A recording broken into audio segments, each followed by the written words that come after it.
Super star ரஜினிகாந்தோட நடிப்பில் இப்போ release ஆக போகிற திரைப்படம் கூலி.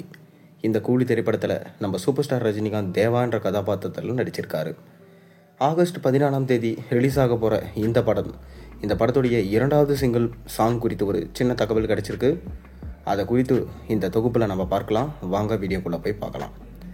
அதாவது சூப்பர் ஸ்டார் ரஜினிகாந்த் வேட்டையன் படத்துடைய பிரம்மாண்ட வெற்றியை தொடர்ந்து இப்போ கூலி படத்தில் நடிச்சிருக்காரு. இந்த கூலி திரைப்படத்தில் சூப்பர் ஸ்டார் ரஜினிகாந்த் அவருக்கு கொடுக்கப்பட்ட சம்பளம் குறித்து முன்பு ஒரு தகவல்கள் வெளியாயிருந்துச்சு. அது இப்போ உண்மை இல்லை எனவும், மேலும் லோகேஷ் கனகராஜுக்கு கிடைத்திருக்கும் சம்பளம் குறித்தும் ஒரு புதிய தகவலும் கிடைச்சிருக்கு. அதாவது பார்த்தீங்கன்னா, சூப்பர் ஸ்டார் ரஜினிகாந்தை வச்சு ஒரு படம் இயக்கிவிட மாட்டோமா என பல இயக்குநர்கள் ஆசையோடு காத்து கொண்டு இருக்காங்க. இந்நிலையில் லோகேஷ் கனகராஜ் இயக்கத்தில் ஒரு படத்திலாவது நடிக்க வேண்டும் என்கின்ற ஆசை ரஜினிகாந்துக்கு வந்தது.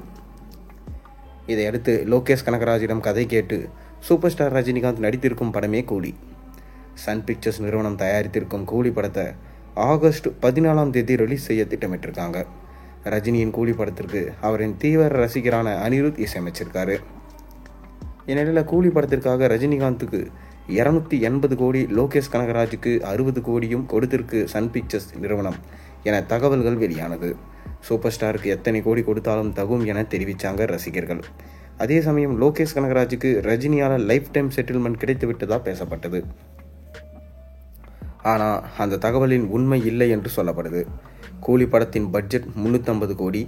அதில் 200 கோடி ரஜினிகாந்துக்கும் மற்றும் லோகேஷ் கனகராஜ் சம்பளத்திற்கும் போய்விட்டதாம். ரஜினிக்கு 280 கோடி அல்ல, மாறா 150 கோடி தான் சம்பளம் கொடுத்திருக்காங்களாம். மேலும் லோகேஷ் கனகராஜுக்கு ரூபாய் 60 கோடி அல்ல, மாறா 50 கோடி தான் சம்பளம் கிடைச்சிருக்கான். மீதமுள்ள தொகையில் பிற கலைஞர்களின் சம்பளம் மற்றும் பிற செலவுகள் அடங்குமா. படத்தை விளம்பரம் செய்ய பெரும் தொகையை தனியாக ஒதுக்கி வச்சிருக்கிறதா சன் பிக்சர்ஸ் நிறுவனம். கூலி படத்தோட OTT உரிமத்தை அமேசான் பிரைம் நிறுவனத்திற்கு ரூபாய் 130 கோடிக்கு வாங்கிட்டு தான் சொல்லப்படுது. மேலும் சேட்டிலைட் உரிமம் 90 கோடியும் இசை உரிமம் 20 கோடிக்கும் விற்பனை ஆயிருக்கான். ஆக கூலி படம் ரிலீஸுக்கு முன்பே 240 கோடி வசூல் செஞ்சிடுச்சு என படக்குழுவுக்கு நெருக்கமான வட்டாரத்திலிருந்து தகவல்கள் வெளியாயிருக்கு. கூலி பட வேலையை முடிச்ச கையோடு நெல்சன் திருக்குமார் இயக்கத்தில் ஜெயிலர் 2 படத்தில் ரஜினிகாந்த் நடிக்க சென்றுட்டாரு. இந்நிலையில் கூலி படத்திற்காக ரஜினி வாங்கிய சம்பளம் பற்றி பேச்சு கிளம்பியிருக்கு. சூப்பர் ஸ்டாருக்கு 150 கோடி என்பது குறைவாக இருப்பதாக ரஜினி ரசிகர்கள் தெரிவிச்சிருக்காங்க. கூலி படம் மூலம் முதல் முறையாக ரஜினியோடு சேர்ந்து நடிச்சிருக்காரு ஸ்ருதிஹாசன். தன் அப்பாவின் நெருங்கிய நண்பரோடு சேர்ந்து நடித்ததில் ரொம்ப சந்தோஷமாக இருப்பதாக சொல்லியிருக்காரு. கூலி படத்தில் கமல்ஹாசனோடு நடிச்சிருந்தா இன்னும் சிறப்பாக இருந்திருக்கும் என்பதே ரசிகர்களின் வருத்தம். பல காலங்களாக நண்பர்களாக இருந்து வரும் ரஜினிகாந்த் மற்றும் கமல்ஹாசனை மீண்டும் ஒரே படத்தில் பார்க்க ரசிகர்கள் ஆசைப்படுறாங்க. அவர்களின் ஆசையை நிறைவேற்றி வைக்கப் போகும் இயக்குனர் யார் என்று தெரியலை.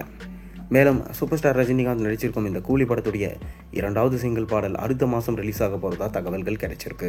மேலும் இந்த பாட்டில் நம்ம பூஜா ஹெக்டே தான் நடனமாடி இருக்கிறதா சொல்லப்படுது. பொறுத்திருந்து பார்ப்போம். நீங்கள் என்ன நினைக்கிறீங்க? உங்கள் கருத்துக்களை மறக்காமல் கீழே கமெண்ட்டில் சொல்லுங்கள். சேனலுக்கு சப்ஸ்கிரைப் பண்ண, லைக் பண்ணுங்கள், பெல் ஐக்கனை ப்ரெஸ் பண்ணுங்கள்.